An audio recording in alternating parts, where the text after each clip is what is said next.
la victoire et le fait de rester stable et le fait de soutenir Allah tabaraka wa ta'ala et son messager d'Allah sallallahu alayhi wa sallam, peu importe la situation. Et lorsqu'ils ont vu cela, ils ont dit c'est ce qu'Allah et son messager nous avaient promis.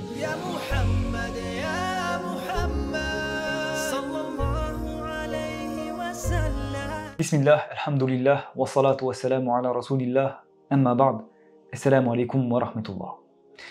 Mes frères et sœurs, dans notre précédent rappel, nous avons vu la première révélation du Coran et le début de la prophétie du messager d'Allah sallallahu alayhi wa sallam à travers un long hadith qui se trouve dans le recueil de l'imam Bukhari rahimullah et qui était rapporté par Aïcha radiallahu anha. Rappelez-vous, à travers ce hadith, nous avions tiré quelques enseignements, nous avions souligné quelques points à prendre en considération. Tout d'abord, nous avons dit que le messager d'Allah sallallahu alayhi wa sallam, le prophète Muhammad sallallahu alayhi wa sallam, ne s'attendait pas à recevoir la prophétie, ne s'attendait pas au fait qu'Allah tabaraka wa ta'ala allait lui révéler des versets. D'ailleurs, Allah tabaraka wa ta'ala avait révélé quelques versets à ce sujet-là, sur le fait que le prophète sallallahu alayhi wa sallam ne s'attendait pas à cela. Également, dans ce long hadith, nous avions vu qu'Allah, exalté soit-il, avait fait voir des songes pieux, des rêves véridiques au messager d'Allah sallallahu alayhi wa sallam afin de l'assister, afin de le préparer. Ensuite, nous avons parlé du fait que le messager d'Allah sallallahu alayhi wa sallam avait commencé à aimer la solitude.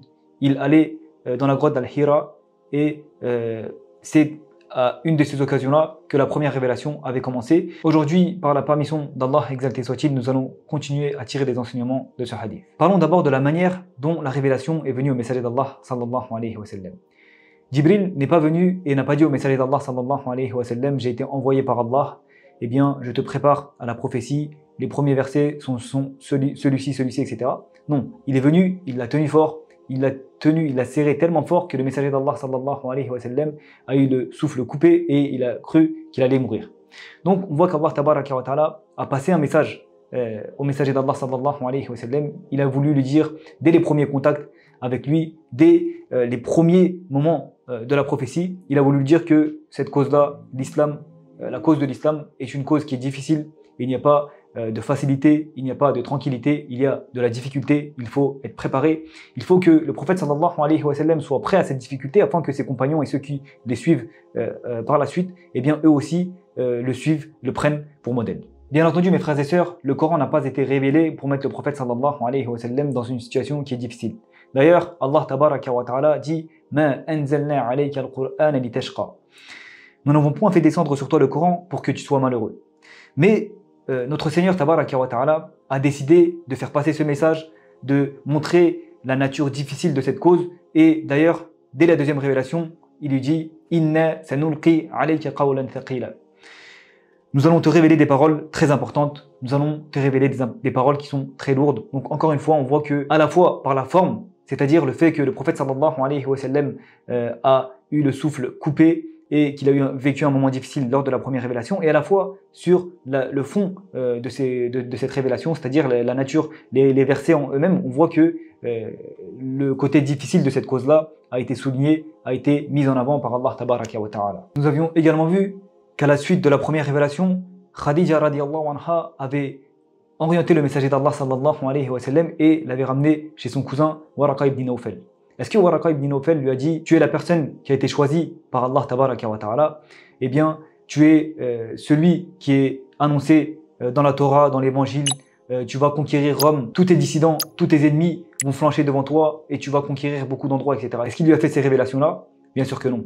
Il lui a dit « J'aurai aimé être jeune lorsque ton peuple va te chasser d'ici, va te bannir de ton propre pays. » Donc on voit que dans tous ces aspects, cette première révélation eh bien, montre la difficulté de cette cause, de cette religion-là. Le prophète sallallahu alayhi wa sallam s'étonne et dit « Vont-ils me chasser ?» Car jusqu'à maintenant, il n'a jamais eu de problème avec les polythéistes, mais quoi. Il était Muhammad al-Amin. Rappelez-vous, il a été celui qui a été l'arbitre lors de leur désaccord sur le fait de déposer la pierre noire lors de la reconstruction de la Kaaba. Donc, il n'a jamais eu de problème avec eux. Mais on voit par le fond, la forme et le dialogue avec Waraqa ibn Nawfal que cette cause-là sera difficile. Ainsi, une des premières choses que le musulman doit savoir est le côté difficile de cette cause-là. Lorsque nous partons en voyage, eh bien, nous préparons notre valise, nos affaires en fonction de la durée du voyage, de la difficulté du voyage, de ce que nous allons rencontrer durant ce voyage-là. Cette cause-là est comme un voyage. Si, dès le départ, nous savons que ce voyage-là va être difficile, nous allons préparer notre valise en conséquence, nous allons nous préparer physiquement en conséquence et nous serons plus à même de faire face aux difficultés qui vont se présenter à nous. Mais celui qui pense que cette religion, que cette cause, que l'islam est un passe-temps, est un divertissement, eh bien dès la première épreuve, dès la première difficulté, il trébuche et soit il se retire, soit il abandonne complètement cette religion-là. La vie du messager d'Allah sallallahu alayhi wa sallam est un exemple pratique du message initial donné par Allah tabaraka wa ta'ala. Dès les premiers jours jusqu'à sa mort, on voit qu'il subit des difficultés, des épreuves, qu'il est parfois trahi, parfois déçu par ses propres compagnons, mais jamais il n'abandonne, jamais il ne flanche, il se recueille toujours auprès d'Allah tabaraka wa ta'ala et il continue, il fait ce qu'Allah lui demande et n'abandonne jamais. Donc il est important pour un musulman, pour une musulmane, de bien savoir que cette cause est difficile et que cela peut durer toute notre vie. Bien entendu, mes frères et sœurs, il y a un avantage à savoir le côté difficile de cette cause dès le départ.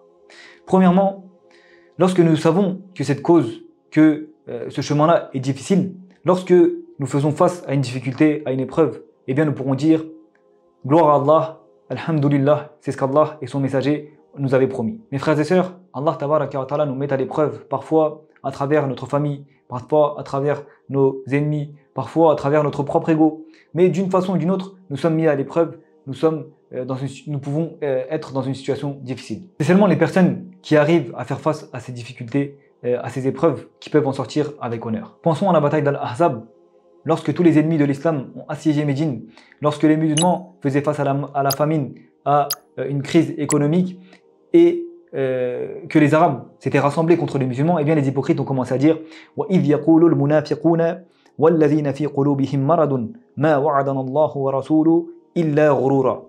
Et quand les hypocrites et ceux qui ont une maladie au cœur ont dit Allah et son messager ne nous ont promis que tromperie. Pourquoi ces hypocrites, pourquoi ceux qui ont une maladie au cœur ont commencé à dire cela? Parce qu'ils ne savaient pas que la cause était difficile et lorsqu'ils n'ont pas vu la victoire, ils ont commencé à calomnier Allah tabaraka wa ta'ala et son messager sallallahu alayhi wa sallam. Donc d'un côté, il y a les hypocrites, ceux qui ont une maladie au cœur, et de l'autre, on va voir la réaction des croyants, des musulmans qui savent que cette cause-là, que l'islam est difficile. On voit qu'ils disent وَلَمَّا رَأَى الْمُؤْمِنُونَ الْأَحْزَابَ قَالُوا هَذَا مَا وَعَدَنَا اللَّهُ وَرَسُولُهُ وَصَدَقَ اللَّهُ وَرَسُولُهُ وَمَا زَادَهُمْ إِلَّا إِيمَانًا وَتَسْلِيمًا. Et quand les croyants virent les coalisés, ils dirent voilà ce qu'Allah et son messager nous avaient promis. Et Allah et son messager disent la vérité. Et cela ne fit que croître leur foi et leur soumission. Donc on a deux groupes bien distincts. D'un côté, les hypocrites, ceux qui ont une maladie au cœur, ceux qui ne savent pas que cette cause est difficile. Dès qu'ils voient qu'il y a un problème, dès que la bataille commence à être difficile, eh bien, ils commencent à remettre en question ce qu'Allah et son messager disent. De l'autre côté, il y a les croyants qui savent que cette cause-là est difficile. La victoire n'est pas seulement la victoire au combat. La victoire est le fait de rester stable et le fait de soutenir Allah tabaraka wa ta'ala et son messager d'Allah sallallahu alayhi wa sallam, peu importe la situation. Et lorsqu'ils ont vu cela, ils ont dit c'est ce qu'Allah et son messager nous avaient promis. Donc qu'Allah tabaraka wa ta'ala nous permette d'être de ceux qui ne lâchent pas Allah tabaraka wa ta'ala et son messager sallallahu alayhi wa sallam, peu importe la situation. Sinon, si nous ne savons pas la nature de cette cause qui est difficile, eh bien qu'Allah nous en préserve, nous pouvons être de ceux qui, lors de la première difficulté ou lorsqu'une épreuve qui est assez forte vient vers nous, eh bien on commence à dire mais l'islam n'est pas comme ça, mais peut-être qu'il n'y a pas ça en islam, peut-être qu'il n'y a pas besoin de faire ça, etc. etc. Qu'Allah nous en préserve, qu'Allah tabaraka wa ta'ala nous permette de ceux qui sont véridiques dans leur cause et qui ne lâchent pas Allah tabaraka wa ta'ala et le messager d'Allah sallallahu alayhi wa sallam en milieu de chemin. Donc on a dit que le premier avantage de savoir que cette cause est difficile est le fait que lorsqu'on fait face à une difficulté, on sait que c'est la promesse d'Allah tabaraka wa ta'ala et celle de son messager d'Allah sallallahu alayhi wa sallam. Le deuxième avantage est le fait de savoir cela va nous permettre d'aimer le messager d'Allah sallallahu alayhi wa sallam comme il se doit, comme il le faut. Aimer le prophète sallallahu alayhi wa sallam est une obligation de notre foi. Donc lorsque nous allons lire sa vie, lorsque nous allons voir tout ce qu'il a enduré pour la cause, tout ce qu'il a fait pour l'islam, eh bien notre amour envers lui va augmenter. Mais comme vous le savez, le simple fait de lire ces récits-là, le simple fait d'essayer d'apprendre la vie du messager d'Allah sallallahu alayhi wa sallam n'est pas suffisant. Qu'est-ce qui va nous permettre de l'aimer comme il le faut? C'est également le fait de vivre, peut-être pas tout ce que le messager d'Allah sallallahu alayhi wa sallam a vécu dans sa vie, mais au moins de faire face à des difficultés comme il l'a eu. Si nous aussi on est rejeté, si nous aussi on fait face à des difficultés dans le chemin d'Allah, dans la voie d'Allah tabaraka wa ta'ala, on va se dire Le messager d'Allah sallallahu alayhi wa sallam a fait face à de plus grandes difficultés et il n'a pas laissé tomber. Il n'a pas laissé la cause au milieu du chemin. Le messager d'Allah sallallahu alayhi wa sallam était vraiment une grande personne. Il était orphelin. Il a grandi pratiquement tout seul. Il a reçu la révélation, une révélation qui était difficile. Il a perdu ses proches très tôt. Ensuite, il a été chassé de sa ville natale qu'il aimait tant. Ensuite, il a essayé de se... On verra dans la suite de nos rappels sur la vie du messager d'Allah sallallahu alayhi wa sallam. Il a été également chassé de Taïf. Il a ensuite vécu d'autres difficultés à Médine. Ses compagnons l'ont parfois déçu, mais en aucun cas, il a remis en doute la religion d'Allah tabaraka wa ta'ala. Il a toujours fait preuve de solidité, il a toujours fait preuve de courage. Et donc cette vie-là a été l'exemple de toute une communauté. Donc nous le répétons, ce n'est pas seulement en lisant et en essayant d'apprendre simplement la vie du messager d'Allah sallallahu alayhi wa sallam qu'on pourra le comprendre et qu'on pourra l'aimer comme il le faut. Il faut le suivre pas à pas et bien sûr, il y aura des expériences similaires que le messager d'Allah sallallahu alayhi wa sallam a vécues, que nous allons également vivre. Et c'est seulement après cela que notre foi en lui, que notre amour en lui va augmenter. Dans le cas contraire, c'est comme quelqu'un qui va aller voir un film, qui est ému pendant le film, qui peut-être pleure pendant ce film-là, mais quand il sort de la salle, eh bien, tout est effacé et il ne ressent plus rien.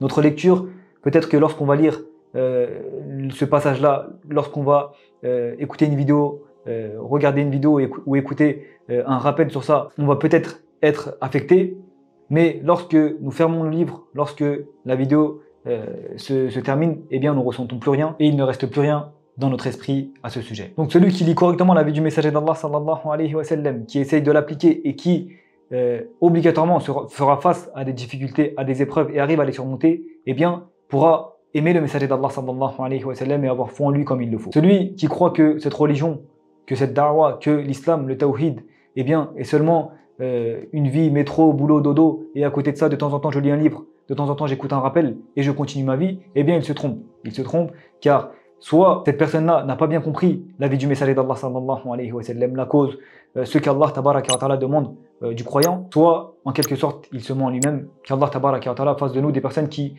unifient notre Seigneur, exalté soit-il, sans rien lui associer, suit le messager d'Allah sallallahu alayhi wa sallam pas à pas et font face aux épreuves, aux difficultés de la meilleure des façons afin de respecter notre engagement envers notre Seigneur tabaraka wa ta'ala. Subhanakallahumma wa bihamdik. أشهد أن لا إله إلا أنت أستغفرك وأتوب إليك. السلام عليكم ورحمة الله وبركاته.